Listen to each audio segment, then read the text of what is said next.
Auzubillahiminash-shaytanir-rajeem. Bismillahir-rahmanir-rahim. Assalamu-alaikum. Ji aya nu pakhair agale ni hao chunushumme washmale. Ohio Gonzaimas, Guten Morgen, hola, bonjour, privyet, kaifa hal? Hale shuma chatore, ahlan wa sahlan, marhaba, buna, mucho gracias, swabio, balli kare aya. Hoş geldin ayo sayo, khuyamora, chi butto, chi haljot, kali mera khairutan. And a very warm welcome to everybody who's tuned into PTV World and watching World this morning. Alongside my very well-learned colleague who happens to be Miss Hajra Satti. I happen to be Shahzad Khan, and we hope and pray that everybody out there is doing wonderfully well and that you're ready to kickstart your day with us. But first things first, hello Hajra, assalamu alaikum. How are you feeling today? Walaikum assalam. Thank you so much, Jazakallah khair, for introducing me. And I think because of some weather pattern changes, I am under the influence of the weather, and it's been such a long time. And it is very scary in sense that, you know, post-COVID, our normal influenza takes such a long time to heal and recover. But now we have some exciting news coming for you because of the cricketing arena, and I think PSL is about to kick started. And may this PSL also heal our hearts that are gotten from the cricketing trauma. So Pakistan beat Ireland in the opening match of the ICC WWC. Yes, Pakistan beat Ireland by 38 runs in the opening match of the ICC Women's World Cup qualifier at the Gaddafi Stadium. Early Ireland won the toss and elected to field. Pakistan batting first posted a total of 217 runs. Alia Riaz remained the top scorer with 52 runs, striking 4 fours and a 6. Sidra Amin contributed to 51 runs, including 3 fours. For Ireland, Jane grabbed the 3 wickets, while Arlene and Cara took 2 wickets each. In reply, Ireland women were ball out for 8 runs. Amy Hunter, who came in at number 3, also added 44 runs and was the 3rd highest scorer with 37 runs. The rest of the team failed to make a significant contributions while chasing the total. And we hope and pray that men also contribute the same way women are contributing in terms of our Women World Cup, right? Exactly. And, you know, obviously, certainly, you know, they're looking for a spot in the, you know, World Cup, you know, ICC Women's World Cup as well. But not just that, Hajra, I think that the best part is now. Because imagine that Pakistan Super League happens to be one of our very own product. All the stakeholders come together. It's the 10th season and we have done it successfully so far, alhamdulillah. So the 10th edition of the Pakistan Super League kicks off tomorrow with the opening ceremony at 7 p.m. The ceremony will feature performances by renowned Sufi artist Abdul, along with cultural act from Ali Zafar and a contemporary performance by young stunners. Abrar Haq, Ali Zafar, Natasha Beg and Tala Anjum will also perform the PSL 10 anthem. The event will also feature a breathtaking fireworks display to cap off the celebrations. The Rawalpindi Cricket Stadium will host 11 matches, National Stadium Karachi and Multan Stadium 5 matches each, while 13 matches will be played in Gaddafi Stadium, Lahore. The grand finale is scheduled for May 18th at Gaddafi Stadium. PTV Sports will telecast the entire PSL 2025 matches live. So please make sure, ladies and gentlemen, the best part is that the opening ceremony is actually taking place in the Rawalpindi Cricket Stadium. It's right next to us, and I think we should all actually be going there. Right, and I think Shahzad is already visiting there because, you know, his cricketing fever is really up. And my normal fever is very up. But now we will talk about how UK's ex-Prime Minister Boris Johnson was bitten by an ostrich in the Texas. Oh my God. Former British Prime Minister Boris Johnson was bitten by an ostrich during his visit to a wildlife park in Texas, US. In a video clip was shared by Johnson's wife, Kerry, on the Instagram. The former Prime Minister is seen sitting in the driver's seat of the car with a child when an ostrich approaches the vehicle, leans inside and gives Boris a peck on the hand. Johnson is then seen driving off as the child is heard giggling. I mean, quite a scary moment because I would be hell scared. You know, Boris, that you're doing wonderfully well now. Right. So, Shahzad, now we will develop a conversation on a country that is also called the cradle of the human civilization because it is such a rich history in terms of human evolution, in terms of the artifacts, and that country is Ethiopia. And it's not just the human history. I would say that when it comes to Islam, it was the first country that accepted Islam, even when the Qurayshi elites in the Makkah were giving very hard time to Holy Prophet Hazrat Muhammad sallallahu alaihi wasallam. Their king Najashi, he accepted Islam and provided the refuge to Jafar bin Abi Talib and his entire entourage. So in order to make sure that we develop this conversation and ask the representative of the Ethiopia that why we don't know Ethiopia as the cradle of Islam to why Saudi Arabia always props up in our mind. Although the Prophet was from the oasis of the Arabia, but I think Ethiopia was the first one to accept the Islam. We are very glad that we have been once again joined by a very amazing ambassador extraordinary of the Ethiopia to Pakistan. He happens to be Dr. Jemal Beker Abdullah. Assalamu alaikum, sir, and thank you so much for coming to our show. Wa alaikum salam, Hajra. Thank you very much for having me. A warm greeting to you all. Thank you so much, Your Excellency, and it's always an honor to have you on our show as well, even though that we missed you quite a lot in our Ramadan transmission. Yes, I was away actually. I was praying from where I am to these people and to this nation. That's wonderful. Alhamdulillah. So, Dr. Jemal, I would like to ask you, and I would also like to request you that where is Lucy, the oldest matriarch of human civilization, the oldest skeleton that reminds us that we are a one big human family despite our different ethnicities, colors, religion, whatnot.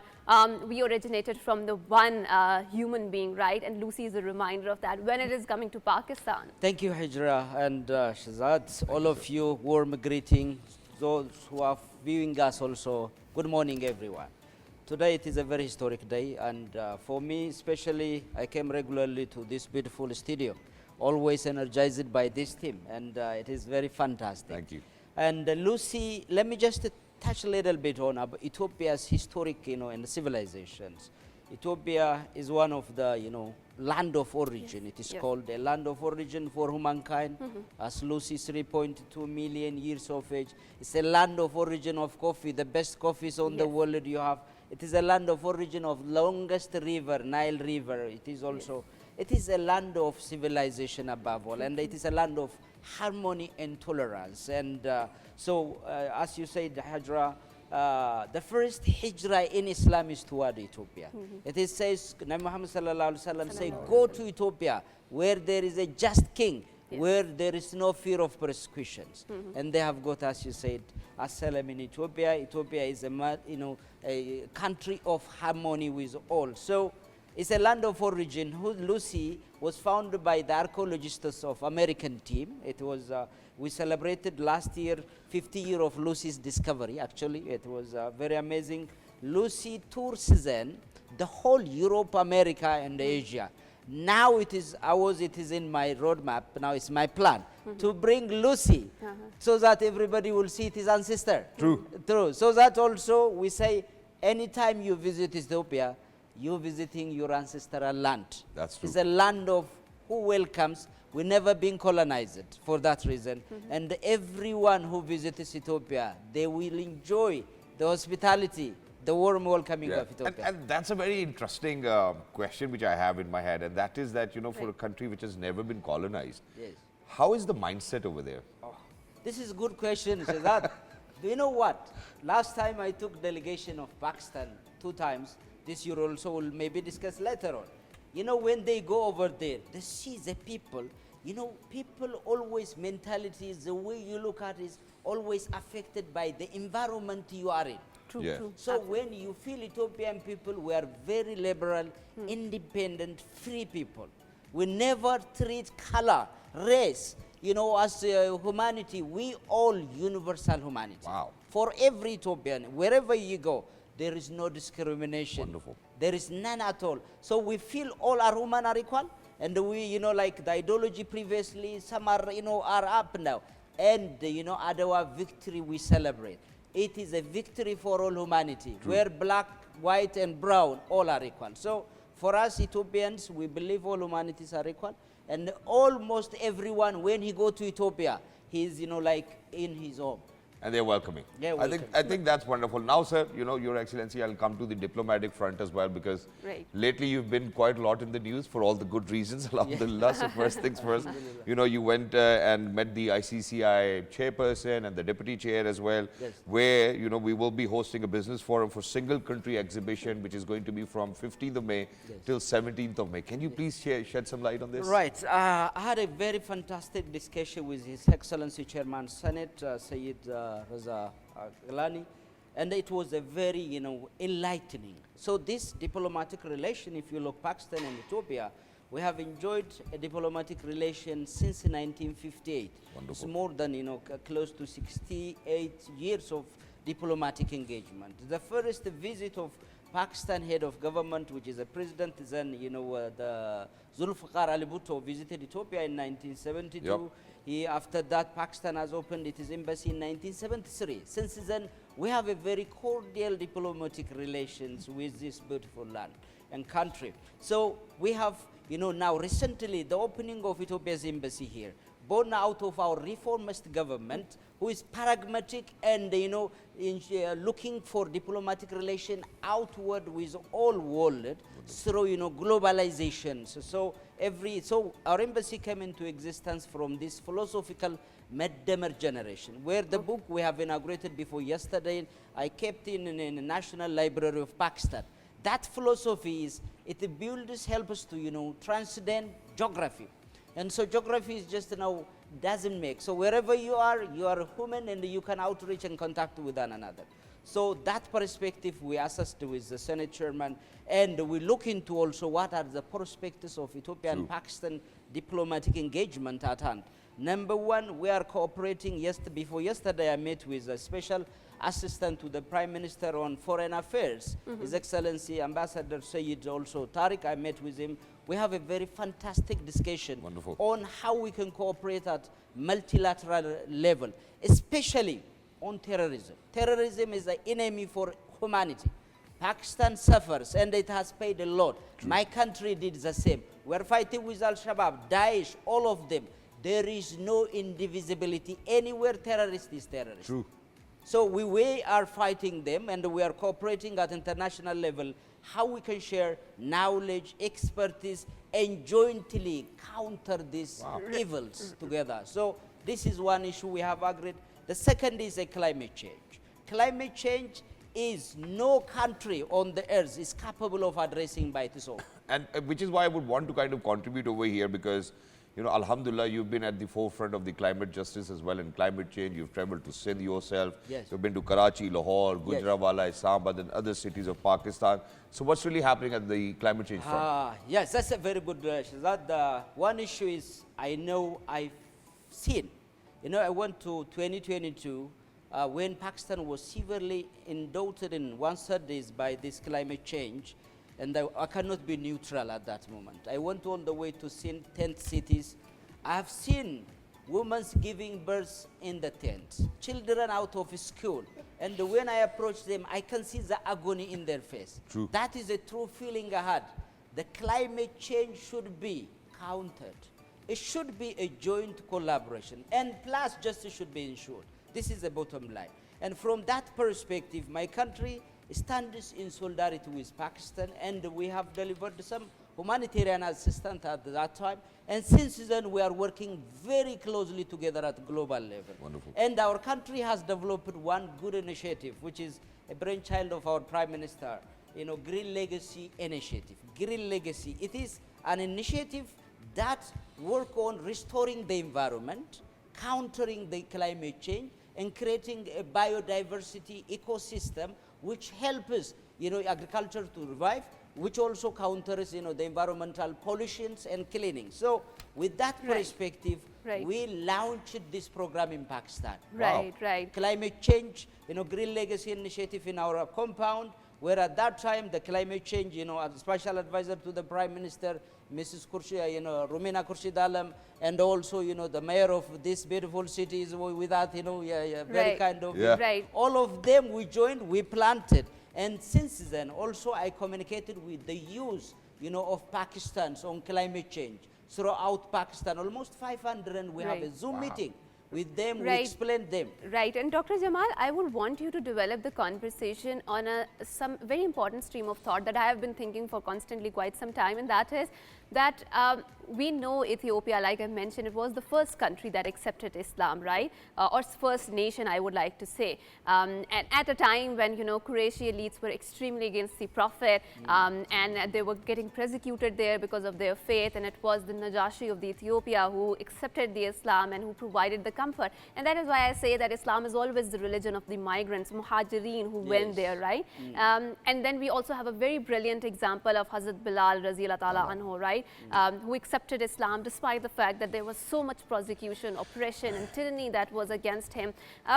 Why don't we know Ethiopia as the country, you know, because there's a lot of discourses generated on the racism, right, on dissecting racism, right, and why don't we know Ethiopia as a country that, you know, was the first one to accept Islam without any persecution, without any tyranny that was happening in the Saudi Arabia or Arabia, and Arabia came to Islam much, much later than that. Do you feel it is a failure of the Ethiopian people in popularizing that narrative, and especially when we do have lots of discourses on racism, on spirituality, and on having Islam as an alternative discourse in the medium? I agree with you, Hajra, on one point. You know, there is, we didn't project ourselves properly to the globe. Absolutely. What is Ethiopians and how Ethiopia has contributed for Islam, for Christian also, not only that, we, you know, the true cross is also found in Ethiopia. Absolutely. So this narration is very important for us. And we never, you know, if you go to Hijra, as you said, in Ethiopia, when, you know, the Muslim built, you know, the mosque, the Christians support. When the, you know, Christian do the Muslim, they coexist together. And this is Islamic legacy, right? Yes, this is something you never find. True. Right. Whenever, you know, like in Ramadan now, the Christian prepare iftar for Muslim. Exactly. I came across that article as well. Yeah. You have seen that? Yep. So everyone, we do iftar on the street where every Ethiopian from all walks join and do iftar. Yeah. This is in harmony Right. and universalism. Yes, So yes. there should be, you know, a proper projection of Ethiopians in these activities. You know, especially the weather condition if you see in Ethiopia. So we will come back to this, but we need to head out towards a short break. So ladies and gentlemen, stay tuned with us, because when we come back, we'll certainly continue with this. And not just that, I think in addition to this, how Ethiopian people are actually making sure that there are going to be more bilateral ties with Pakistan, and what is the focus area. Not just that. Imagine His Excellency was there at the Open Women Journalist Sports Gala as well. What was he doing at the sports gala is something I would want to know, specifically if it's a women's gala, after a short break. Good morning.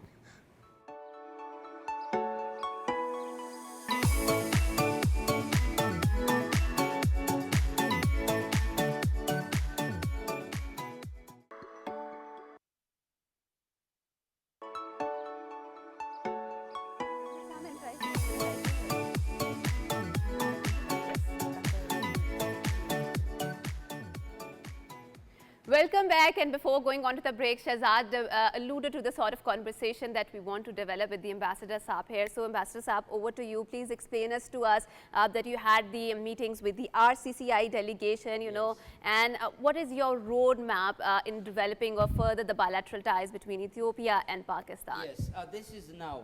We know we're in a very critical juncture now in diplomatic engagement between the two nations. Pakistan and Ethiopia shares a lot of commonalities. And also we are working very hard to ensure peace and stability at international level. We're working closely. I think next week there is peacekeeping retreats in Pakistan, where my team coming from over, you know, Addis Ababa to join and to seek, so that we can unify our stance on international peacekeeping. As I said, with fighting terrorism and climate change on the bed. What we have done in climate change is something marvelous. So that, you know, I'm a good runner. You know that I'm Ethiopian. Yep. You cannot beat me, but you can beat me in cricket, but not in running. Rest assured. And I was doing, you know, Margala Hill, you know, it is very close to where I live. I do regularly do, you know, running over there. I think you're my neighbor then, because Yes. I live there as well. Yes, very good. So I do that, and I clean also Margala Hill. Okay. To keep that place very safe and clean, we mobilized the use of this, you know, cities. That is beautifications of Islamabad. Exactly. And we have done and contributed one thing for Margala and the areas. Thank you so much. The second is plantation. You know, this time Pakistan should stand now and be determined. This climate change is going to affect one way or another every one of us. And we should also stand together. True. Plantation is one way to counter, number one, food security, second, environmental change. True. So we have done in the last 6 years, 40 billion seedling, the Right. biggest afforestations on the earth. Right. And we are sharing that expert with Pakistan. I did, you know, Green Legacy Initiative with the, you know, officials here. I did in Karachi, Lahore, Sialkot, Faisalabad, Gujranwala, Shekhupura, all of that. And we're doing to counter the climate change. And this is Mr. Ambassador, I just feel that you're so much enticed by the beauty of Islamabad. You really love living here. I just feel that. But tell us about your hobbies and how your hobbies intersect with your professional diplomatic duties. Exactly. And while we were talking about it, you know, there's one more thing which I've always, because, you know, we spoke about cricket and how you're an avid runner as well. Yes. What is it that, you know, people of Africa consume which makes them so physically fit? They have really strong genes, This is a gene. Even the COVID could not touch them. You know that? Yeah. The COVID, you know, the West think that Africa is done. But Africa never been affected. This is what is it that you guys consume? You know, we need to know that. Come on. And the primordial nature, Nature is fair. True. Nature is fair. That's true. And that is a fairness. And for us, we're in a very good comfort. And the way of life is also sometimes, you know, very important. Africans, you know, our way of life is different. And, you know, we do struggle. Everybody's got like 8-pack abs, muscles, ribs. Come on. We are struggling. We are under. Honestly, it's so hard to compete against African athletes. We're like, oh my God, what are we supposed to do now? And I think in the NBA, they have really best, you know, African athletes right there. Because everybody's really like 7 feet tall. Genetically, they are very strong. Ethiopia is a land of runners. If you go in Addis once, you will be there. Shahzad, rest assured. If you wake up in the morning, everybody is running on the road. So it is a land, it's a nation of running. And the weather is so ideal. You know, even all other, even, you know, Mohammed Mo of London and some of other, you know, athletes, they come to Addis to train. The weather was very in the highland, and it is, we have a big now in Toto, which is built by our Prime Minister, the very amazing, one of those, the show you have shown us. Exactly. The Intoto is like a lung for Africa. It's, you know, the biggest forest is in that area. It, you know, the and I would request my producer, you know, if we can play the same visuals again as well. I think that'll be wonderful while His Excellency is actually explaining to us how the area looks. Yes, that area is like, you know, it is a majestic place. There's a city on the top of the city. You can walk, you know. Yes, this is very amazing place. So we need to go there, Mr. Ambassador. You need to go there. You need to go there. And this is what Addis look like. You know, now, it is last time the South African, you know, president was wanting to Addis. He said, Joburg completely be beaten by Addis, he said. Addis is a new city with a new modern way of life, greenery, green behavior, forestations, all the city. You know, if you go there Addis now, you never know. I myself, when I go, I don't know. I lost him. Right, Dr. Jemal, and I think this is the one thing that we Pakistanis and Ethiopian have in common, and apart from our religion, Islam, is that we really don't know how to market our own countries, right? Because the beauty that I am seeing and witnessing on the screen is something that is very breathtaking. It's very mesmerizing, and I think there are some very different images that props up in our mind whenever I talk about the African continent, and that's a very stereotype version, and that's very unfortunate that, you know, our thinking is such limited and it's in such a bubble. So, Mr. Ambassador, I would want you to please explain which are the areas in Pakistan that you visited and that you find that we are very culturally proximate to your society or Ethiopian society, which are those particular nodal points that you find in our culture. Yes, I visited the city I've mentioned to you mostly. I've been in Karachi and all its cities in surrounding. I've been in Lahore, and the taste of food and people, all of that. Faisalabad, the same. Sialkot, my favorite cities in that area is very good because industry is also there. Right. Okay, a lot of things, you know, Sialkot airport is there. And I've been in Shekhupura also, Gujranwala. The food, you know, Kema that I've eaten in Gujranwala.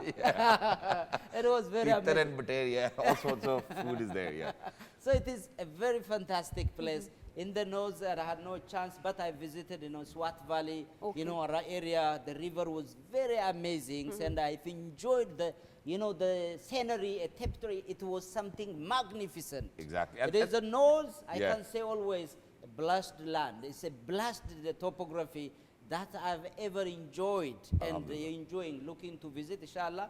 But one thing I like to bring to you, you know, Ethiopia and Pakistan, we need to, you know, more now tourism. Ethiopian Airlines is coming to Pakistan. One of it is motto. Last time when I came, you remember? Yes, Explore Pakistan through Ethiopian Airlines. Exactly. Now almost 80 to 90 Pakistani movement in Africa is done by Ethiopian Airlines. Wow. This is an instrument for Pakistan government and people. now connect. Look, Africa now, Ethiopian Airlines interoperates through Ethiopia. So now Pakistan has got a strong partner in that part of the continent who supports the vision of Look Africa and Engage Africa policy. Exactly. And this is very important. So the other point I like to present maybe is, as you know, Hajra, you said that single country exhibition, what is going to happen? Right. Pakistan, Look Africa, Engage Africa, in order to connect and develop networks with African market, they do this single country exhibition. They have did it in East, Central, West, South.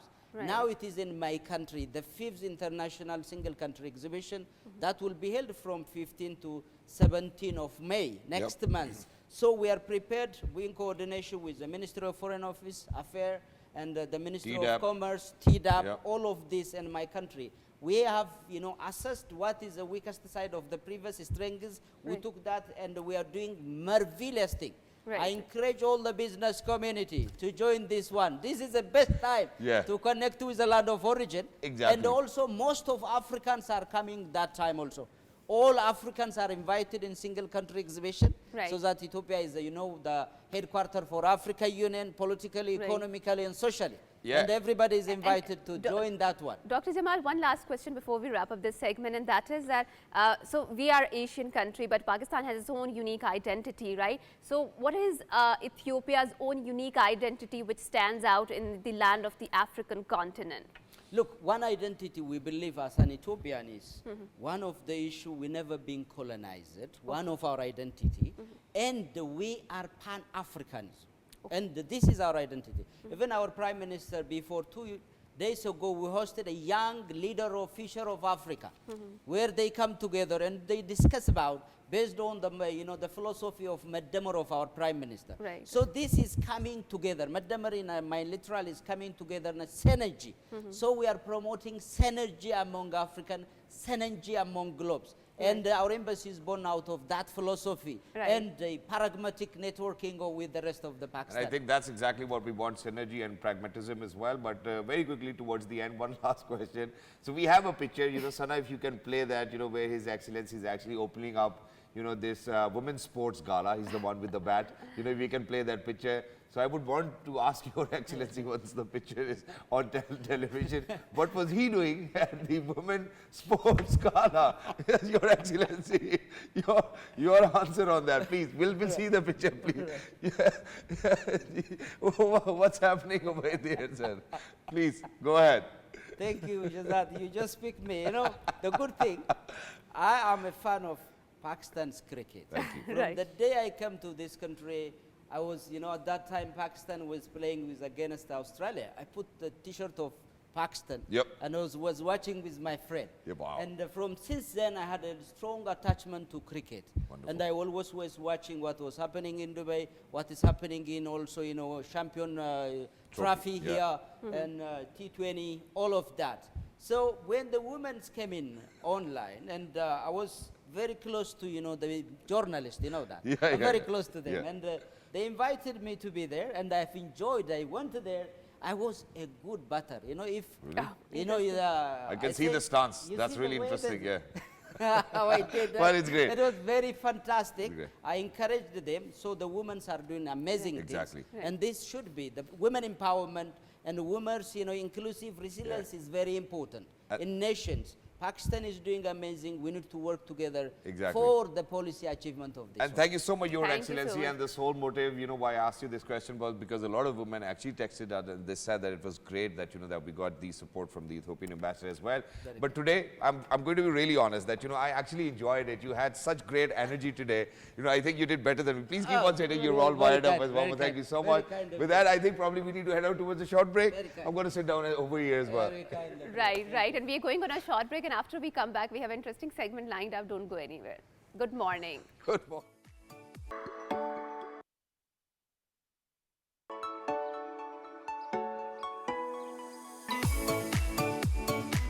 Welcome back, and that was a very interesting conversation that we developed with the Ethiopian ambassador, and we had some very interesting talking points, and now we would like to further develop the conversation, and that deals with the mental health. And we know that there's a crisis of the mental health across the globe.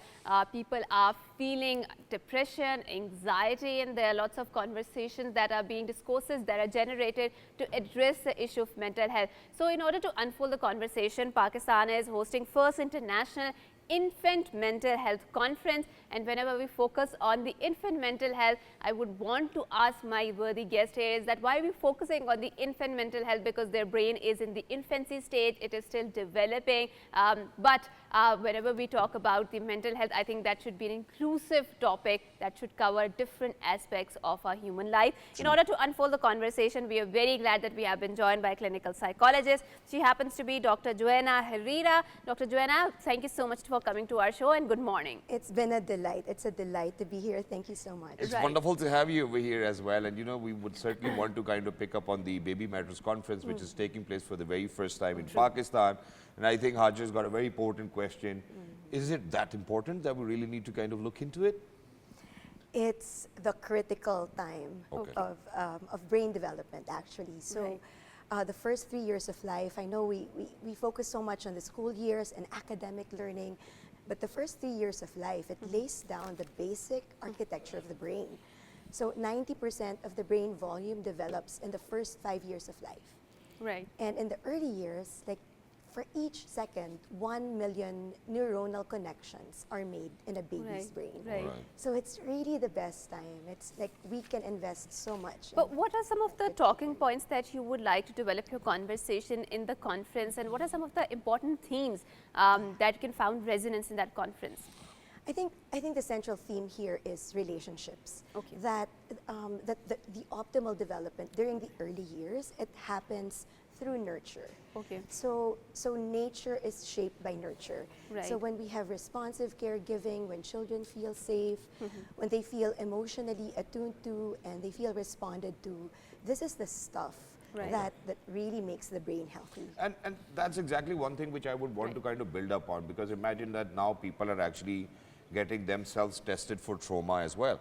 Now, in addition to this, there's this research which says the first 1,000 days of life are a powerful window for brain development.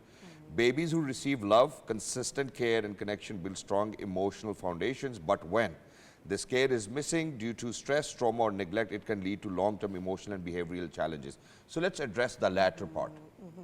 That is very true. So it can go both ways. It's really an opportunity to build up healthy brain development. But when adverse events happen, trauma, abuse, neglect, when babies feel unsafe, or when caregivers are emotionally unavailable, they lose that opportunity. And the pathways that develop also lay down the path for trauma reactions and higher incidence of mental health issues and developmental problems. Right. And Dr. Joanna, I would want you to address the elephant in the room, and that is the capitalism, right? So I feel that in the Western societies, they are very individualistic societies. And you know, it's my perception that whenever I'm talking to the people, every other person is in the therapy because of this, you know, such a mass lying problem of this mental health. And our societies are relatively different because we have a more communitarian aspect to it, and there's a very strong family support system. So whenever we are talking about the capitalism, I just feel that especially for the Western societies, the interaction that I got from those societies is that money is regulating every relationship, right? So when we talk about the mental health, don't you think that we need to address our lifestyles? Because I don't think so humans are designed to be locked up in such a huge skyscrapers with such a small spaces where they're working all the time. There's no human relationships, there's minimal interaction, and that is just a business of professional relationships, right? How do you feel about it? That whole question is so beautiful. First of all, human beings have evolved to feel safe through connections. So connections is how we feel safe. And I've worked in the mental health field, both in a Western society and also in collectivist cultures, like in the Philippines and here. And there's really an opportunity for us to tap into relationships so that parents don't feel alone in the work that they do in raising children. Parenting is a community effort. It's meant to be a collective effort. And so when there are parallel healthy relationships for parents with people who can support them, they're also in a better position to provide safety and support to their children. Right. Exactly. Right. And whenever we talk about the child care, for example, in the Western societies and for the single mothers who are raising their children alone and they're also working, and I mean, generally life is difficult. You have to work from paycheck to paycheck, right? Yes. So, Even only if you get it. yes, yes, of course. And these are own personal traumas that are coming here. But Dr. Joanna, I would want you to address that. How are we addressing that childcare aspect of it, especially popularizing this concept or making sure that, you know, those working mothers, they are also supported in this endeavor of raising their children, that too alone. Right. We cannot support children unless we support parents, Right. and particularly mothers, particularly the primary caregivers of children. So it's really also very important to attend to maternal Right. health. I have a lot of patients who are first-time mothers. They feel very stressed, very anxious, very uncertain. And so I'm going to be doing a workshop with pediatricians, and Yep. the big topic there is like how to support mothers and how to make them feel that they can be the captain of the ship, you know, to make them feel empowered in their role, and also to develop communities of support around them so they don't feel alone in caring for their child. Exactly, and in addition to this, I do believe that, you know, how, you know, kind of going ahead with the same question that my colleague has asked, and that is that how in relationships we have seen that, you know, one would be rational and one would be emotional. So as somebody who's actually served within this industry for a longer period of time, what do you think? How do we need to cater to those young mothers? Do you think that it needs to be handled rationally or emotionally? Everything goes through a sequence, and, Okay. and the brain is designed in such a way that we need to provide safety and emotional connection in order for the logical and the rational parts to really like fully engage. So when mothers don't feel safe, when they also don't feel emotionally connected with, tapping into wise judgment, tapping into the rational thinking is harder. The Right. brain just disengages. And so for all of us, it's important that we feel the safe and supportive relationships in order to like be our best. Right. And Dr. Joanna, I would want you to ask that, you know, how are you designing this conference in a more culturally sensitive way? Like I mentioned that our society is totally different in the nature as compared to Western societies. And whenever we talk about the mental health crisis, obviously there are a very Pakistan-specific context to it, right, as compared to Western-specific context, right? So how are we approaching or tapping into the issues that are culturally sensitive and that we can approach it from our own Pakistani context? Right. So the force behind this conference is Dr. Roop Zainab Rana, and she invited me to participate, particularly because she feels that we can't have just all experts coming from Western cultures. Right. She feels that there could be similarities in our collectivist, family-centered cultures Right. that can also like have parallels, experiences and situations here. But I think she's done a great job of mixing up resource persons from here, from within Pakistan. It's more of a dialogue really with experts from the West and the people we have here who know the culture very well. Exactly, and the entire family of Dr. Roop Zainab has actually been doing wonderfully well. Her mother was actually our boss, number one.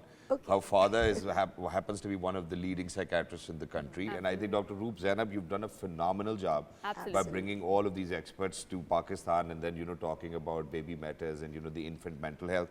And this conference, ladies and gentlemen, will take place from 11th till 13th of 2025 at the Health Services Academy. Well, one last question, and that is that I've seen very challenging for Pakistani men and women, and that is that at times we do lack with adaptability. And, you know, so may it be a newer skill that we need to learn, so may it be newer people coming into our life, may it be leaving older people behind. How do you think that with adaptability, you know, you can give us a quick tip or a quick fix that, hey, you know what, do this and you'll feel better? There's no quick fix. There's no standard solution. But I feel like I wanted to answer that question by sharing a scene I saw in the plane yesterday coming here from Abu Dhabi to Pakistan. I saw a father helping, I believe, his wife. The baby got fuzzy during the plane ride, and the dad helped his wife by taking the baby, cuddling the baby, and I could see his loving gaze. And there are no words in that interaction, but I could see him saying, I'm here to comfort you. And the baby quieted down and calmed down. And Right. it's the kind of like collaboration we need Right. among couples. You know, Right. kind of crossing a bit like the gender divide in order to like collaborate and work together. Wonderful. Right, and thank you so much, Dr. Joanna, for coming here, for sharing your thoughts regarding the infant mental health. And obviously, it is high time that we start developing the conversations on such like topics and make sure that we are raising a healthy generation out there, and we deal with this pandemic of mental health crisis that is across on the globe on the rise. Thank you so much once again for coming here. And until next time, it's a goodbye. Allah Hafiz. And until next time, good morning. Good morning. Have a great day. Allah Hafiz. Thank you so much.